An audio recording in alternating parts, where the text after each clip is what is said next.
Sadist బావ part 70. ఉదయం అయింది. జెన్నీ చేస్తున్న చిన్న చిన్న చప్పుళ్లతో కళ్ళు తెరిచింది మైరా.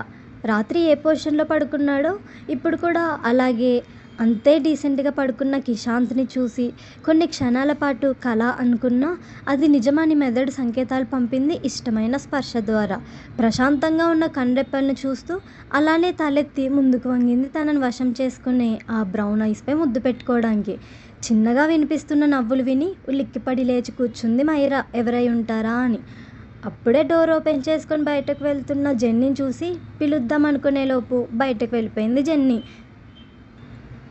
జెన్నీ తన పనున్న అన్నీ చూసేసిందని అర్థమై, ఈడియట్వి మైరా నువ్వు, రూమ్లో ఒకరున్నారన్న ధ్యాసే లేకుండా ఎలా బిహేవ్ చేసావలా అని తనని తానే తిట్టుకుంటూ అలానే కూర్చుండిపోయింది. మైరా లేచి కూర్చున్నప్పటికీ తన స్టమక్ని వదలని కిషాంత్ మైరాని వెనక్కి లాక్కున్నాడు ఒక్క ఉదుటున తనకి అనుకువగా. సడన్గా లాగేసరికి గుండెసడి పెరిగి బిక్కుబిక్కుమంటూ కిషాంత్ వైపు చూసింది. మైరా తన వైపు చూసిన మరుక్షణం హ్యాపీ మార్నింగ్ హనీ అని అన్నాడు కళ్ళు తెరవకుండానే. కిషాంత్ వైపు తిరిగి పడుకుంటూ మార్నింగ్ కిషు అని చెప్పి పూర్తిగా తిరిగి పడుకున్నాక జెన్నీ ఇక్కడే ఉంది అని మళ్ళీ గుర్తు చేసింది. నో, అవుట్ ఆఫ్ డోర్ ఉంది తను అని చెప్పి చిన్నగా నవ్వగానే నీకెలా తెలుసు అని మళ్ళీ నీ వల్లే ఇప్పుడు పెద్ద ఫూల్ అయ్యాను అని బుంగమూత పెట్టి చెప్పిన తన తీరుకి కళ్ళు తెరిచి చూశాడు కిషాంత్. పగలే ఓ చందమామను తలపిస్తున్న తన మోమును మొదటిసారిగా ఇలా ఉదయాన్నే చూడటం లక్కీగా ఫీల్ అవుతూ ముందుకు వంగి నుదుటిపై కిస్ చేసి మళ్ళీ నార్మల్గా పడుకుంటూ ఫూల్ ఏంటి అని అడిగాడు నార్మల్గానే. నీకు కిస్ చేయబోయాను అని చెప్పబోతూ ఆగిపోయి ఏం లేదన్నట్టు హెడ్ క్రాస్గా నోట్ చేసి తనపై ఉన్న కిషాంత్ చేతిని విడిపించుకోబోతే వెంటనే తీసేశాడు. మైరా లేచి కూర్చుంది. తనని చూడ్డానికి ట్రై చేస్తూ అడిగా నిన్ను అని అడిగాడు మళ్ళీ. ఇంతలో డోర్ ఓపెన్ చేసుకొని వచ్చిన జెన్నీ ఇద్దరికీ మార్నింగ్ విష్ చేసింది. మైరా ఇబ్బందిగా నవ్వింది జెన్నీ వైపు చూడలేక. మైరా ఎక్స్ప్రెషన్స్ గమనించి జెన్నీ వైపు చూసి ఏమైంది అన్నట్టు లిప్ మూమెంట్ ఇచ్చాడు కిషాంత్ మైరా గురించి. దేని గురించో అర్థం కాక తెలీదు అన్నట్టు పెదవి విరిచింది జెన్నీ. పక్కనే ఉన్న మైరా హ్యాండ్ పట్టుకొని ఓకేనా అని అడిగాడు ఎక్కువ అడిగి ఇబ్బంది పెట్టడం ఇష్టం లేక.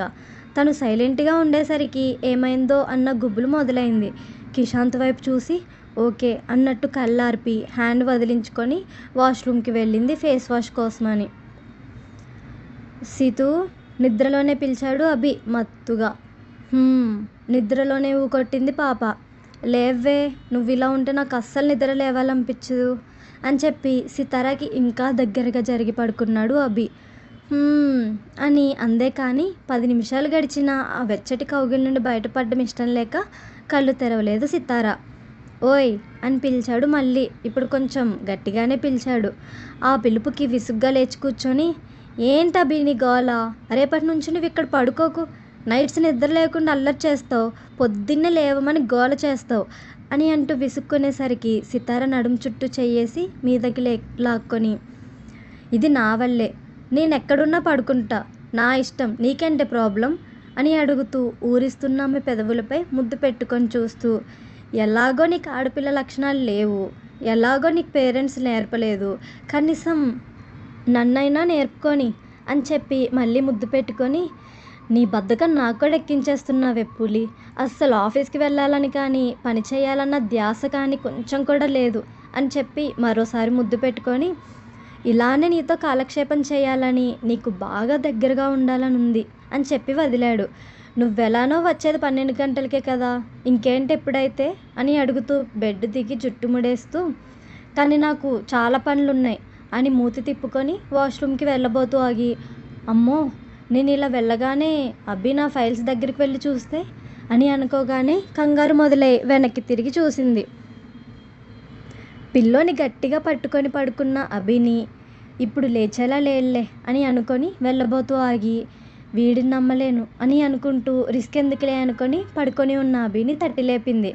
ఏంటే దెబ్బ గట్టిగా తగిలేసరికి ఫేస్ ఎక్స్ప్రెషన్ మార్చి అడిగాడు. లే వెళ్ళి ఫ్రెష్ అవ్వు అని చెప్పింది. ఇప్పుడేంటి, నేను ఇక్కడ పడుకోకూడదా, ఎందుకు వెళ్ళిపోమంటున్నావు అని అడిగాడు. ఏం చెప్పాలో తెలియక కాసేపు నసిగి అది మనం అని చెప్తూ ఉండగా మైరా గుర్తొచ్చి "ఆ, మైరాన్ చూడ్డానికి వెళ్దాం" అని చెప్పింది. వద్దు అనే పాయింట్ కాదు కాబట్టి "హ్మ్, రెడీ అయ్యుండు" అని చెప్పి పైనున్న బ్లాంకెట్ తీసి నిద్రలోనే నడుచుకుంటూ తన ఫ్లాట్‌కి వెళ్ళిపోయాడు. అభి వెళ్ళేంత వరకు ఉండి సితార డోర్ క్లోజ్ చేసుకొని వెళ్ళి ఫ్రెష్ అయింది. గంటలోనే ఇద్దరూ హాస్పిటల్‌కి బయలుదేరారు. ఫేస్ వాష్ చేసుకొని వచ్చిన మైరా డోర్ ఓపెన్ చేసి బయటకు వచ్చింది. అప్పటి వరకు గట్టిగా నవ్వే జెన్నీ మైరాని చూసి ఆపేసింది. కిషాంత్ ఫేస్లో ఉన్న బ్లష్ మాయమైపోయింది. మైరా డౌట్గా చూస్తూ వచ్చి వాళ్ళ దగ్గరే కూర్చుంటే దగ్గరకు రమ్మన్నట్టు చేయి చచ్చాడు కిషాంత్. వెళ్ళాలా వద్దా అన్నట్టు ఆలోచించి ఆగిపోయిన తనని చూసి వెళ్ళు అన్నట్టు కళ్ళు సైగ చేసింది జెన్నీ. మైరా కిషాంత్ దగ్గరికి వెళ్ళగానే తన హ్యాండ్ హోల్డ్ చేసి ఒడిలో కూర్చోబెట్టుకున్నాడు కిషాంత్. అక్కడ ఏమవుతుందో అర్థం కాక అయోమయంగా చూస్తున్న తనని పక్క నుండి చూస్తూ నడుం చుట్టూ చేతులేసి దగ్గరకు హత్తుకుంటూ పెయిన్స్ తగ్గాయా అని అడిగాడు. అని అంటూ తన భుజంపై ఉన్న కిషాంత్ ఫేస్ చూడ్డానికి ట్రై చేస్తుంది. తన ఇబ్బంది అర్థమై మైరాని పూర్తిగా తన ముందుకు తిప్పుకొని కూర్చోబెట్టుకున్నాడు. ఏం చేస్తున్నావు అని అడుగుతూ తన హైట్కి లైట్గా బెండ్ అయి కళ్ళు మూసుకున్నాడు కిషాంత్. కిషు, ఏం చేస్తున్నావో అర్థం కావడం లేదు అని అంటూ ఉండగానే మూసిన రెప్పలు తెరిచి కిస్ మై ఐస్ అని అన్నాడు కిషాంత్. ఏమన్నాడో అర్థం కాక కన్రెప్పలను టపటపలాడిస్తూ చూస్తుంది. తన సంశయం అర్థమై అనుకున్నావు కదా ఫ్యూ మినిట్స్ బ్యాక్ అని గుర్తు చేశాడు. జెన్నీ చెప్పేసిందని అర్థమై సంశయాన్ని కాస్త ఇబ్బందిగా మార్చి చూస్తున్న తన బుగ్గలు హోల్ చేసి నీ ప్రేమ నాకు కావాలి, నువ్వు నాపై ఫీల్ అయ్యే ఎవ్రీ ఎమోషన్ నన్ను వెంటనే రీచ్ అవ్వాలి, అలానే ఇష్టం నాకు అని చెప్పి టెంప్టింగ్ స్మైల్ ఇస్తూ మళ్ళీ కళ్ళు మూసుకున్నాడు. ఏమనుకుందో ఏమో జెన్నీ ఉందన్న ఆలోచన కూడా లేకుండా తనకై తప్పించే అతడి ప్రేమకు చేరువ అవ్వడానికి తన ప్రేమను పరిచయం చేస్తూ కుడి కన్ను మీద ముద్దు పెట్టుకుంది మైరా. చిన్న నవ్వు పెద్దదైంది కిషాంత్ పెదాలపై. రెండో కన్నుపై కూడా ముద్దు పెట్టుకుంటుండగా డోర్ నాక్ చేసిన సౌండ్ వినపడింది. అప్పటి వరకు ఏదో ట్రాన్స్లో ఉన్న మైరా ఉలిక్కిపాటుగా వెనక్కి తిరిగి చూసింది. వాళ్ళని పట్టించుకొని జెన్నీ అప్పుడే మైరా వైపు చూసి నేను వెళ్ళి ఓపెన్ చేస్తాను అని చెప్పి డోర్ ఓపెన్ చేసింది. లోపలికి వచ్చిన వ్యక్తిని చూసి డాడ్ అని అరిచినట్టు పిలిచింది మైరా. వెంటనే కిషాంత్ లేచి నుంచున్నాడు. మైరా కూడా దగ్గరికి వెళ్ళబోతూ ఆగి కోపంగా చూస్తున్న తన తండ్రిని చూసి ఆగిపోయింది. మనోజ్ గారు మైరా వైపు కోపంగా చూస్తూ నీకు ఫ్రీడమ్ ఇచ్చింది మమ్మల్ని మర్చిపోమని కాదు, ఫ్రీడమ్ని యూజ్ చేసుకుంటూ మా పరువు నిలబెడతావని. సొసైటీలో నాకున్న స్టేటస్ అంతా పోతుంది నీ వల్లే. వద్దు అంటే వీడియో గేమ్ సెంటర్ పెట్టి ఇంట్లో నుండి వచ్చేసావు. ఓన్ డెసిషన్స్ ఎక్కువయ్యాయి. ఇప్పుడు హెరాస్మెంట్ అటెంప్ట్ జరిగినా కనీసం మాట అయినా చెప్పలేదు. మర్చిపోయావు కదా తండ్రినని అని కోపంగా మాట్లాడుతున్న తండ్రి మాటలు తనకి బాధను కలిగిస్తుంటే తప్పు చేసినట్టు తలదించుకుంది మైరా. ఇంకొక మాట అంటే ఖచ్చితంగా ఏడుస్తుందని అర్థమై ఇంకేమనకుండా చేసిన విన్యాసాలు చాలు పద ఇంటికి అని అన్నారు. వెంటనే కిషాంత్ వైపు చూసింది మైరా. తన బాధ అర్థమైనట్లు అంకుల్ బీ కామ్, నేను ఎక్స్ప్లెయిన్ చేస్తాను అని అంటున్న కిషాంత్ వైపు మరింత కోపంగా చూసి మైరా చేతిని దగ్గర పట్టుకొని బయటకు లాక్కెళ్ళిపోయారు మనోజ్ గారు. వెనకే వెళ్ళమని జెన్నీ చెప్తుంటే this is not the correct time అని చెప్పి అక్కడే ఉండిపోయాడు కిషాంత్. చైర్లో చతికిలబడ్డ కిషాంత్ దగ్గరికి వచ్చి జెన్నీ కిషాంత్ భుజంపై చెయ్యేసి నిమురుతూ it's okay, don't feel bad అని అంటున్న జెన్నీ వైపు చూస్తూ ప్రమోద్ ఇంపాక్ట్ నాపై పడుతుందని అనుకోలేదు jenny.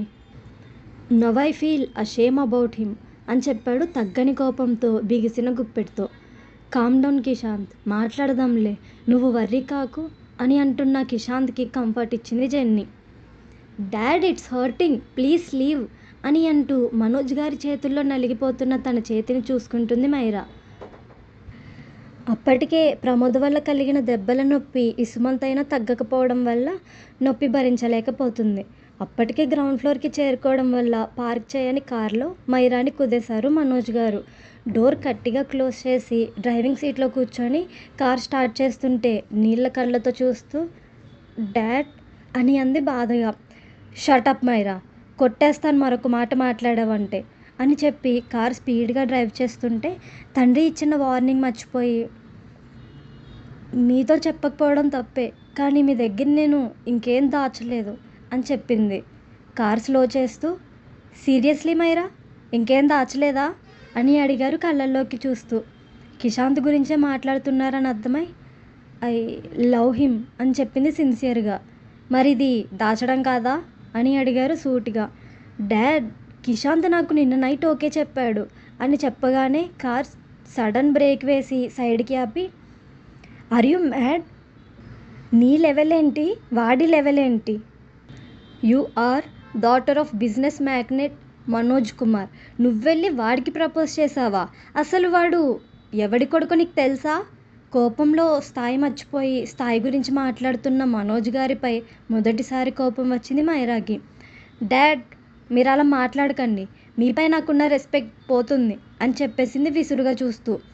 Mind your words Myra, నేను నీ తండ్రినన్న విషయం మర్చిపోకు అని చెప్పి కార్ మళ్ళీ స్టార్ట్ చేసి మెరుపు వేగంతో ఇంటి ముందు ఆపారు. విసురుగా మైరాని లోపలికి తీసుకువెళ్ళి హేమా అని గట్టిగా అరిచారు. హేమలత గారి కంటే ముందు మెయిడ్స్, హౌస్ కీపర్స్ బయటకు వచ్చేసరికి వాళ్ళని చూసి, మీరెందుకు వచ్చారు బయటికి, వెళ్ళి పని చూసుకోండి అని కసిరి స్టెప్స్ దిగుతూ వస్తున్న భార్యను చూసి మైరాన్ ఆమె వైపు విసిరినట్టు తోసి, దీన్ని లోపల పెట్టి డోర్ లాక్ చేయి, గది దాటడానికి వీల్లేదు అని అరిచినట్టు చెప్పేసరికి అసలు విషయం తెలియని హేమలత కూతురి ఒంటి నిండా ఉన్న దెబ్బలను చూసి, ఏమైందే, ఏంటి దెబ్బలు అని అడుగుతూ ఏడవడం వల్ల వస్తున్న ఎక్కిళ్ళను వింటూ మాట్లాడలేదని అర్థమై, ఏమైంది మనోజ్, ఎందుకంత కోపం తెచ్చుకుంటున్నారు? మైరా ఒంటి నిండా ఈ దెబ్బలేంటి అని అడిగింది కంగారుగా. ఇక్కడే ఉందిగా అడుగు అని అంటూ ఫ్యామిలీ డాక్టర్కి కాల్ చేసి త్వరగా ఇంటికి రమ్మని చెప్పి అక్కడే ఉన్న సోఫాలో కూర్చున్నారు ఇంకా తగ్గని కోపంతో. హేమలత సర్వెంట్స్ని పిలిచి వాటర్ తెమ్మని చెప్పింది.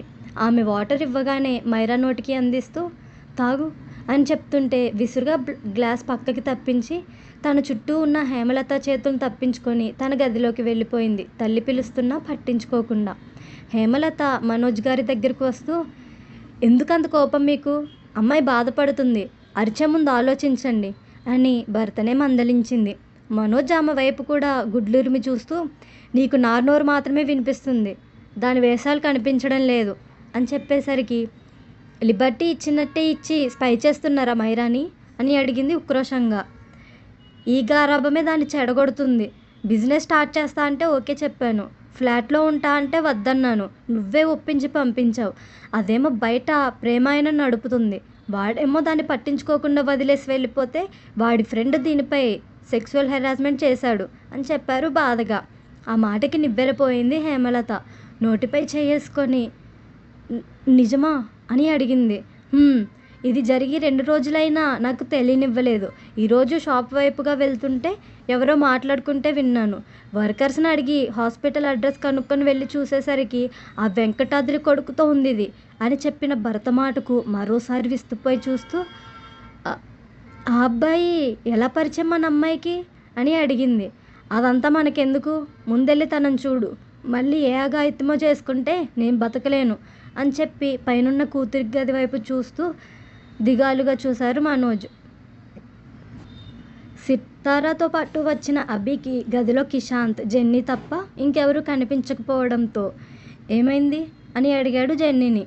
మనోజ్ వచ్చి ఏదేదో మాట్లాడి మైరాని తీసుకువెళ్ళిపోయారు అని చెప్పింది జెన్నీ. మనోజ్ కోపంలో ఏం మాట్లాడతాడో ముందే అవగాహన ఉన్న సితారా అసహనంతో కళ్ళు మూసుకుంది. తమ్ముడు బాధగా అయిపోవడం చూసిన అభికి గుండె బరువెక్కింది. కానీ అతన్ని నిరుత్సాహపరచకుండా కిషాంత్ పక్కన కూర్చొని, అన్నిటికీ సిద్ధమైనప్పుడే ప్రేమలో అడిగేయాలిరా, I know your strategy and I trust in you, వెళ్ళి మాట్లాడు, కన్విన్స్ చేయడానికి ట్రై చేయకు, just show your love on her అని చెప్పి భుజం ప్రెస్ చేయగానే, రేపు వెళ్తాను బ్రో అని చెప్పి ఆగి అభి కళ్ళలోకి చూస్తూ, తనని రెస్ట్రిక్ట్ చేసేస్తారా అని అడిగాడు బాధగా. డోంట్ థింక్ లైక్ దట్, ఇదేం 90s కాలం కాదు. కూతురు హార్డ్ టైంలో ఉందంటే ఏ తండ్రి అయినా అలానే రియాక్ట్ అవుతాడు, ఇట్స్ హ్యూమన్ నేచర్ అని చెప్పి, మాట్లాడి చూడు, బిజినెస్ మైండెడ్ కదా, కొంచెం టైం పడుతుంది అర్థం చేసుకోవడానికి అని చెప్పి తను వాచ్లో టైం చూసుకొని, నేను కంపెనీకి వెళ్ళాలి అని చెప్పి సితారా వైపు చూసి, వస్తావా ఉంటావా అని అడిగాడు. సితారా కిషాంత్ వైపు చూస్తూ, మైరా దగ్గరికి వెళ్తాను అని చెప్పింది. ఆ మాటకి ప్రాణం లేచొచ్చింది కిషాంత్‌కి. వెంటనే లేచి సితార హ్యాండ్స్ పట్టుకొని థ్యాంక్స్ వదినా. ప్లీజ్ గో ఫాస్ట్ అని అంటుంటే అతని తల నిమిరి ఎక్కువగా ఆలోచిస్తున్నావు. అంకుల్‌ని మరీ విలన్‌లా చూడకు. కైండ్ హార్టెడ్ అతను కూడా. కూతురంటే ప్రాణం. అందుకే తనని అలా చూసి తట్టుకోలేకపోయారు అని నచ్చజెప్పి క్యాబ్‌లో వెళ్ళనా? లేక డ్రాప్ చేస్తావా? అని అడిగింది సితార అభిని చూస్తూ. ఏం మాట్లాడకుండా తన హ్యాండ్ హోల్డ్ చేసి బయటకు నడిచాడు అభి. పార్క్ చేసిన కారులో తనని కూర్చోబెట్టి నేనుండగా నిన్ను క్యాబ్‌లో వెళ్ళనిస్తానా? అని అడిగాడు కార్నర్ స్మైల్‌తో. నీకు నవ్వెలా వస్తుంది మీ తమ్ముడు బాధలో ఉంటే? అని అడిగింది అభి షోల్డర్‌పై గిచ్చి. అబ్బా దెయ్యం! ఇంకోసారి గిల్లావంటే ముఖం పచ్చడైపోద్ది గుర్తుపెట్టుకో అని చెప్పి నొప్పిలో కోపాన్ని అడ్జస్ట్ చెప్తున్న అభి ఎక్స్ప్రెషన్ చూసి నవ్వేస్తూ కిషాంత్ నువ్వు క్వైట్ అపోజిట్ అభి.